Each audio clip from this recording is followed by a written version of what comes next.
Bapak meninggal berapa jam? Saya meninggal kurang lebih 12 jam. Selama 12 jam itu Bapak kemana saja? Ya. Atau apa yang Bapak rasakan? Bapak bertemu siapa? Dan Ya. siapa yang membangkitkan Bapak untuk kembali ke dunia? Tuhan.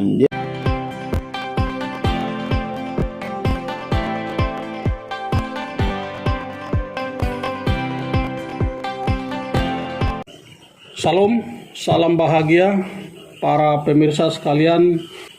Pada kesempatan ini saya berada di Gereja GBI Pondok Daud Nabire dan bersama saya ada Bapak Pendeta Hengki Elsana Bonsapia, kemudian bersama dengan adik-adik, anak-anak kita semua.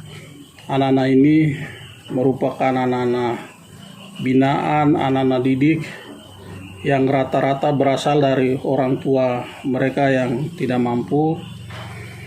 Dan pada kesempatan ini kita sedang berada di depan gereja GBI Pondok Daud Nabire.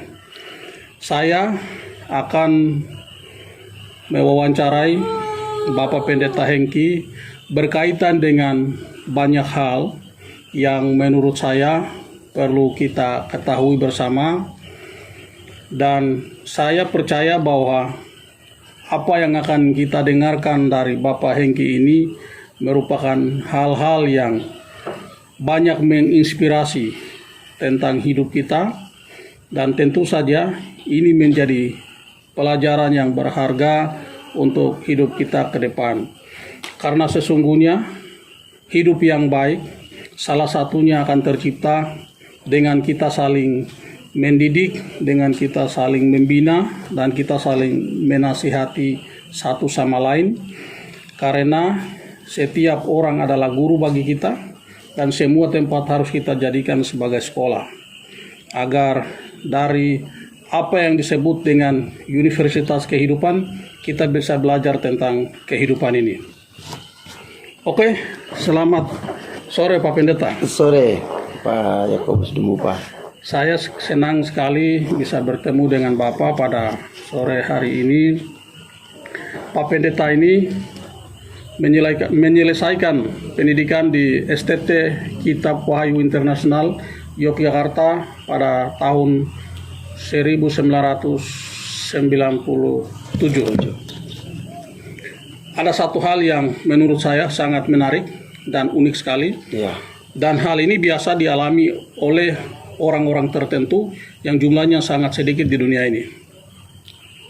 Bangkit kembali, Ya, betul. setelah meninggal. Atau setelah dipanggil Tuhan, Ya, Tuhan suruh kembali ke dunia. betul. Itu hanya bisa dialami oleh Bapak dan beberapa orang saja di dunia ini. Ya, ya. Bolehkah Bapak menceritakan bagaimana kejadiannya Bapak meninggal dan kemudian Bapak bisa bangkit kembali? Ya. Saya bersyukur kepada Tuhan. Ya. Tadinya saya tidak terpikir mau jadi hamba Tuhan atau jadi pendeta. Ya. Karena menurut pikiran saya yang keliru ini, pendeta itu biasa-biasa saja, itu tidak nanti pakai mobil yang canggih-canggih. Kalau saya bupati kah atau saya jadi pilot kah, itu nanti saya pakai mobil canggih. Pendeta itu nanti cuma jalan-jalan kaki saja. Oke. Itu menurut pikiran saya yang keliru. Oke. Dan Bapak yakin itu pikiran keliru? Itu pikiran secara manusia, itu pikiran yang salah. Pikiran yang benar? Pikiran yang benar adalah serahkan hidup sama Tuhan. Pikiran Tuhan bukan pikiran saya. Jalanmu bukan jalanku. Demikian firman Tuhan. Ya. Pikiran itu sebelum Bapak meninggal, Ya. dan sebelum dibangkitkan. Betul. Bapak ceritakan dulu bagaimana ceritanya Bapak bisa meninggal kemudian bisa bangkit. Ya, jadi tahun 87 saya sekolah di SMA YPK di Kota Sorong. Ya. Oke. Ketika saya di sana, sebelum ke sekolah SMA YPK di sana saya di Manokwari. Ya. Saya sedikit kesaksian, saya nakal sekali. Mama saya ada, mama ini sudah mau hampir 90 tahun. Mama jadi saksi bagaimana saya ini meninggal ya, dan Tuhan bangkitkan kembali dengan ada beberapa keluarga juga yang ada di Kota Sorong, bahkan ada di sini juga kakak saya yang jadi wakil gembala. Jadi Bapak Ibu yang dikasihi oleh Tuhan, saya dulu nakal sekali ya, tukang melawan orang tua ya, tukang bakalai, tukang pencuri orang, babi di kandang ya. Tapi Tuhan itu baik, karena memang dari dulu sampai sekarang selamanya Tuhan baik. Saya tidak terpikir, nah ternyata Tuhan izinkan saya untuk saya pergi ke Kota Sorong. Di sana bukan tambah baik, tapi tambah hidup jahat, rusak, jauh dari Tuhan. Dan saya mengalami yang namanya meninggal ya, atau mati. Tapi puji Tuhan, Tuhan itu luar biasa. Jadi saya sakit penyakitnya itu tidak secara tiba-tiba, tidak. Waktu dibawa ke dokter ya, tante saya di sana di Kota Sorong, saya tinggal dengan tante saya di Kota Sorong bersekolah. Jadi dokter periksa penyakit, tidak ada penyakit, tapi badan saya ini kecil sampai saya meninggal. Jadi dibawa ke rumah sakit Kampung Baru di Kota Sorong, Pak Dumupah ya. Dan saya mengerti dan tahu proses bagaimana nyawa mau keluar dari tubuh manusia itu, saya alami sendiri ya. Bapak Ibu yang dikasih oleh Tuhan dan saudara-saudaraku di mana saja Bapak Ibu berada ya, biar jadi berkat buat kita semua, karena hidup ini adalah kesempatan ya. Selagi masih hidup, jangan lupa Tuhan. Amos pasal 5 ayat 4 berkata, carilah Tuhan maka kamu akan hidup. Oke. Bapak meninggal berapa jam? Saya meninggal kurang lebih 12 jam. Selama 12 jam itu Bapak kemana saja? Ya. Atau apa yang Bapak rasakan? Bapak bertemu siapa? Dan siapa yang membangkitkan Bapak untuk kembali ke dunia? Tuhan. Jadi waktu nyawa terlepas dari tubuh, saya dibawa oleh Tuhan ya, ke satu tempat yang namanya Alam Barsa atau Hades. Ya. Ya bukan Hades yang itu aqua orang minum-minum kayak itu, bukan ya. Ya, itu tempat di mana sekarang ini lagi ditaruh di situ orang-orang yang jauh dari Tuhan, orang-orang yang tidak cari Tuhan, cari dunia ini saja, lupa Tuhan. Ah, itu tempatnya ada di situ, lagi tersiksa ini. Ya. Saya dibawa ke sana waktu nyawa saya terlepas dari tubuh ini. Ya. Saya dibawa ke tempat itu. Dan waktu saya dibawa ke sana, saya menyesal. Saya bilang, Tuhan, aduh, saya baru sadar waktu dibawa ke tempat itu, tempat yang namanya ada satu Alam Barsa itu.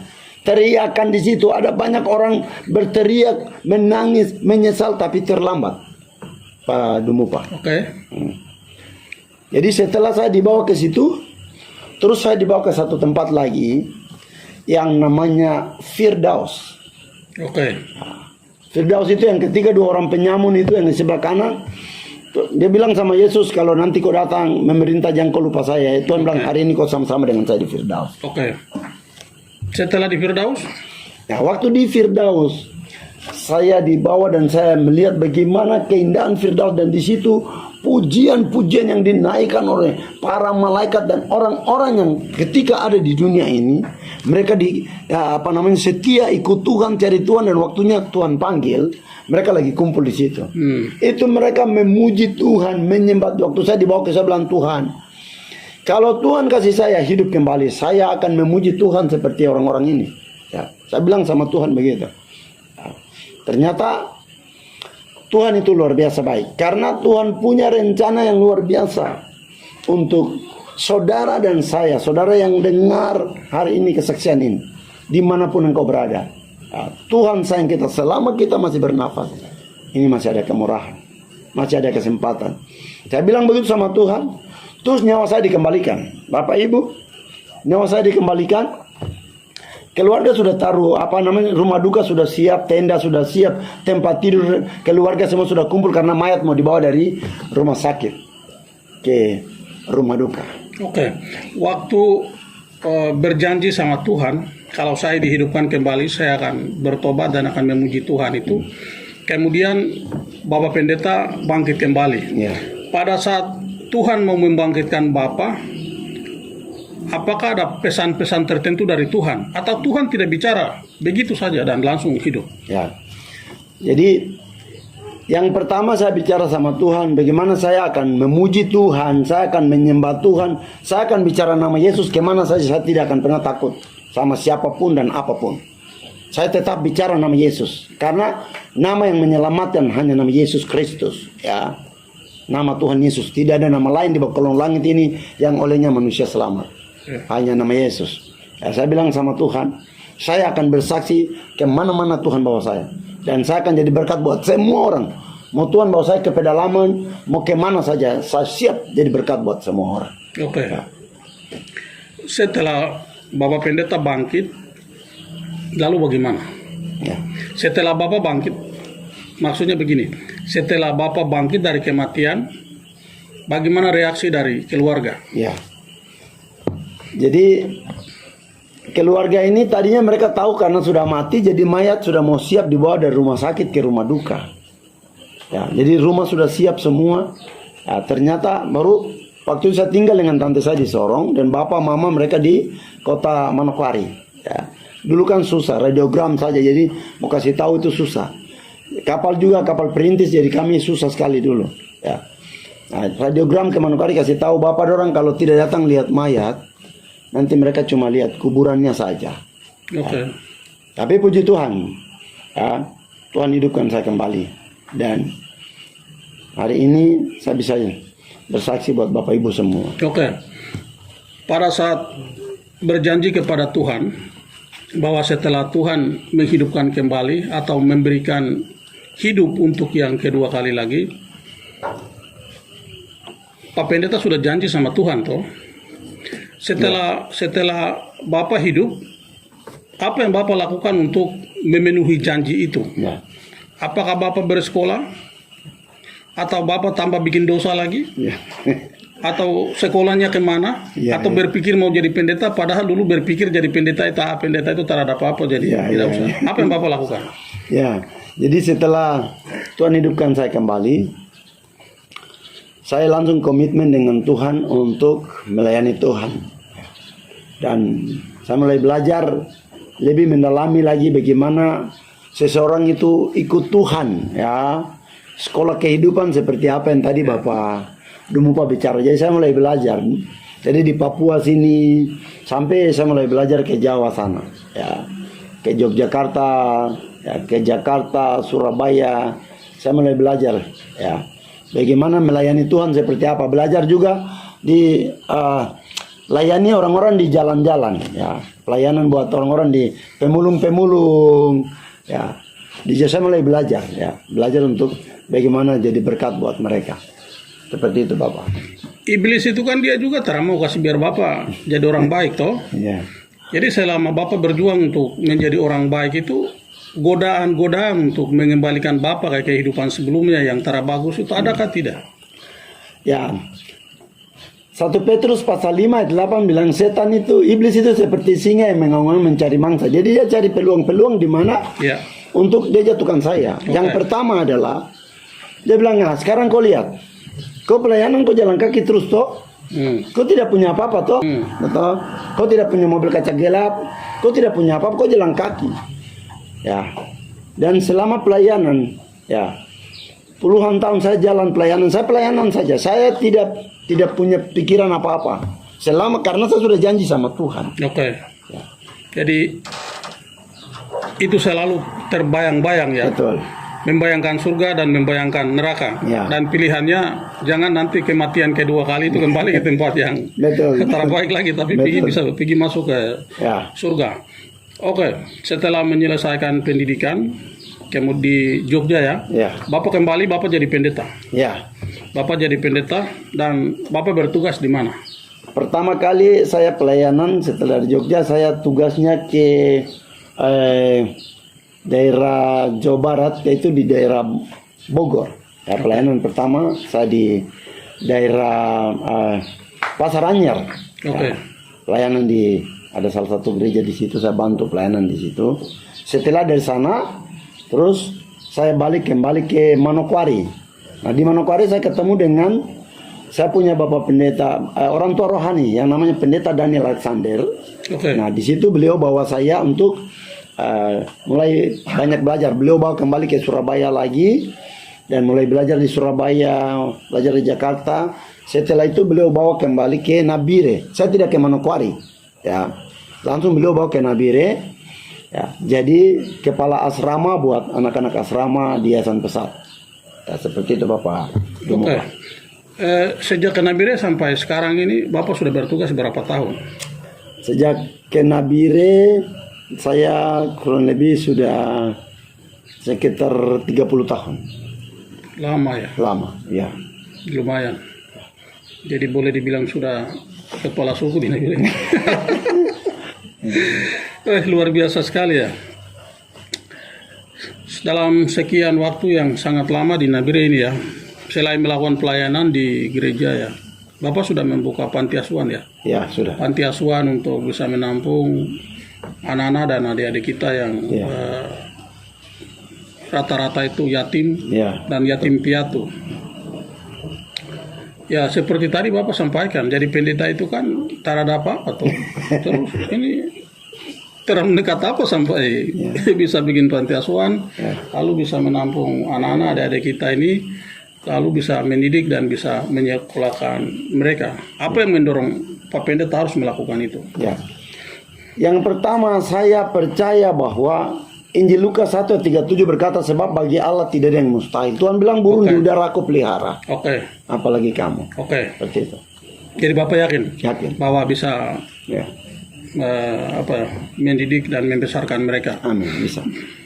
Ya kalau itu sudah menjadi kehendak Tuhan, pasti berkat Tuhan itu datang. Amin. Soal jumlah itu tidak masalah. Amin. Yang penting dengan apa yang ada kita bisa menjadi berkat untuk anak-anak ini. Ya. Itu yang lebih penting. Kira-kira ini anak-anak ini namanya siapa ya? Darling. Darling. Kalau ini? Yesi. Ini dari mana saja? Yang paling belakang. Ada pun nama siapa? Daniel. Oke. Dari mana saja ini mereka ini? Dari semua suku ada. Ya. Semua suku ya. Semua suku ada. Kalau Daniel ini dari mana? Dari Biak. Biak. Terus dari Biak mana? Dari Biak Barat. Oke, dari Biak Barat. Terus sebelah siapa? Tingkat. Dari mana? Dari Biak. Dari Biak juga. Terus Ade dari mana? Mambor. Oke. Jadi kalau ini Ade siapa namanya? Putri. Putri. Ini Putri ini orang tuanya ya. Ya, kalau Meninggal yang yatim piatu. yang yatim piatu itu ya, Boni, terus ini si Darlin, Oke. yang Feby, Aldo, Oke. ya, apa lagi? Ya, Sila ya, Iya. ya. Sila ya. Iya. Kalau ini namanya siapa? Kok nama siapa? Nama siapa? Kok nama siapa? Ica, Ica. ya, Ica sini dulu. Ica kau dekat bapak sini. Ica sini. Hmm. Ica dari mana? Bicara kuat. Dari Manokwari. Dari Manokwari. Manokwari di mana? Manokwari. Sudah berapa lama di sini? Tahun. 1 tahun. Senang tidak di sini? Senang. Senang ya. Belajar terus ya. Suatu saat jadi besar. Kalau bisa jadi pendeta sama dengan bapak. Atau suatu saat jadi bupati sama dengan bapak. Bupati perempuan. Bisa Bupati tuh. perempuan Papua. Oke, silakan kembali. Ah, Ya. Jadi ini luar biasa. Tidak semua orang, jangankan bapak ya. Kadang-kadang hal semacam ini, sekalipun kita punya harta berlimpah, belum tentu kita bisa melaksanakan itu. betul. Ini soal hati nurani. Amin, amin. Soal hati nurani, soal hati. Ya, amin. Saya bupati, ya mungkin saya punya uang mungkin sedikit lebih banyak dari bapak. Ya. Belum tentu saya melaksanakan itu. Ya, Dan ini hal yang sangat luar biasa dan Bapak sudah menginvestasikan kehidupan dan menginvestasikan masa depan. amin. Hal-hal itu yang kadang jarang kita lakukan. Iya, iya. Dan Amin, itu sesuatu yang luar biasa. Amin. Dan Bapak yakin ini nanti ada yang jadi bupati, Ya, ada yang jadi amin. gubernur, Amin. ada yang jadi pendeta, Ya, ada yang amin. jadi ibu guru, bapak guru, Amin. pokoknya apapun. Ya. Jadi hidup ini harus diwariskan dan kita punya hidup ini, mereka inilah yang akan mewariskan. Amin. Dan itu Bapak luar biasa dan saya percaya Tuhan pasti akan memberikan berkat yang terus melimpah. Amin. Baru-baru Bapak meresmikan TK dan PAUD ya. Betul. Untuk apa tujuannya ini? Tujuannya adalah visi dan misi. Yang pertama adalah memuridkan murid yang berkarakter Kristus. Oke. Itu yang pertama. Oke. Yang kedua, ya, misinya adalah menyatukan semua suku, bangsa, kaum, dan bahasa di dalam kasih Yesus. Karena semua suku, bangsa, bahasa itu ada di Papua ini, lebih khususnya Nabire. Ya. Jadi semua yang datang di sini kita harus sayang dorang. Ya. Karena mereka adalah bagian dari orang-orang yang harus ditolong dan diselamatkan melalui kasih kita. Kita jangan bicara tentang Tuhan Yesus kalau kita tidak punya kasih buat semua orang yang datang di sini. Oke, baik. Dari sebuah rencana besar yang Bapak harus lakukan sebagai tebusan atas bonus hidup yang Tuhan berikan kepada Bapak. Kebanyakan manusia itu kan Tuhan kasih hidup itu kan cuma satu kali. Ya. Bapak itu Tuhan kasih hidup 2 kali. Artinya Bapak punya tanggung jawab hidup itu 2 kali lipat dari kita orang yang lain. Ya. Karena itu dari janji Tuhan janji Bapak kepada Tuhan yang Bapak bayangkan atau Bapak cita-citakan dalam hidup ini. Selain yang Bapak sudah lakukan, kira-kira apa yang belum Bapak lakukan dan itu merupakan cita-cita dan pergumulan Bapak. Ya. Yang terakhir adalah saya punya kerinduan ada pemimpin. Pemimpin yang bangkit dari tanah Papua. Pemimpin yang punya hati seperti Tuhan Yesus. Yang mengasihi Tuhan dan mengasihi semua orang yang ada di negeri ini. Saya rindu pemimpin itu betul-betul mengerti tugas dan panggilan Tuhan, bukan hanya jadi gubernur saja, bukan hanya jadi bupati saja, bukan hanya jadi pendeta saja, bukan hanya jadi pastor, tapi dia jadi bapa. Dan itu doa Yesus. Murid-murid diajarkan doa Yesus. Datanglah kerajaanmu, jadilah kehendakmu di bumi seperti di sorga. Nah berarti Bapa yang punya hati seperti Yesus itu harus ada di Papua. Ya, dia mengasihi Tuhan dan dia mengasihi semua orang. Nah ini yang jadi pergumulan saya untuk terakhir ini. Sebelum, ya kalau memang Tuhan izinkan saya hidup, dan saya percaya saya tetap hidup sampai Yesus datang. Oke, amin. Apa yang Bapak harapkan kepada diri kita ini?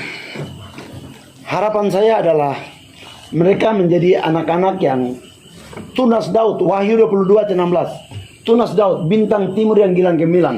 Anak-anak ini jadi anak-anak yang membawa pemulihan untuk generasi-generasi yang ada di, lebih khususnya di Papua, ya, dan lebih khususnya lagi di kota Nabire. Generasi mereka jadi anak-anak yang membawa dampak dan pemulihan buat generasi mereka yang rusak di akhir zaman, dibawa kepada Tuhan Yesus Kristus untuk juga diselamatkan. Oke, untuk adik-adik, saya dulu waktu kecil itu cita-cita banyak, tapi semua cita-cita itu tidak pernah satupun yang tercapai, satupun tidak ada. Bahkan saya jadi itu bekerja atau menjadi sesuatu yang tidak pernah saya cita-citakan. Itu yang saya selalu bilang, itu yang saya percaya ya, bahwa kita merencanakan tapi Tuhan yang menentukan. Amin. Amin. Amin. Jadi kalau adik-adik ini pun boleh bercita-cita apa saja, tapi pada akhirnya kita akan mengikuti jalan yang Tuhan sudah tentukan. Iya. Amin. Amin. Dan sekalipun itu bukan cita-cita dan rencana kita, itulah yang terbaik untuk kita. Dan itulah yang terbaik untuk Tuhan. Amin. Amin. Karena itu untuk adik-adik semua tetap belajar, susah, lapar, sedih, itu hal biasa. Saya sudah pernah melalui itu, Bapak juga pernah melalui itu. Tadi Bapak juga nakal, tapi Tuhan kasih bonus setelah meninggal, bonus untuk hidup lagi. Amin. Tapi saya juga yakin bahwa sapu nakal itu mungkin kalah dari Pak Pendeta. Makanya saya selalu sebut sapu nama itu Mapendos, manusia penuh dosa. Ya, begitu. Baik, Bapak Ibu, saudara-saudari sekalian di mana saja Anda berada, itulah sedikit perbincangan saya dengan Bapak Pendeta Hengki. Bapak telah berbagi beberapa hal yang berkaitan dengan proses perjalanan hidup, di mana perjalanan hidup beliau itu dipenuhi suka dan duka, tawa dan air mata, dan itulah kehidupan. Amin. Kalau kita ingin hidup senang saja, atau kalau kita ingin hidup susah saja, maka sebaiknya kita tidak boleh hidup. Karena itu resiko atau konsekuensi dari kehidupan. Karena itu apapun yang terjadi dalam hidup ini, kita harus terima sebagai anugerah Tuhan. Dan karena itu anugerah Tuhan, maka sudah menjadi kewajiban bagi kita untuk selalu mengucap syukur. Sampai di sini perbincangan kita, dan Pak Pendeta, terima kasih. Untuk adik-adik, anak-anak semua, terima kasih. Seperti saya sayang kamu semua, Tuhan juga sayang Amin. kita semua.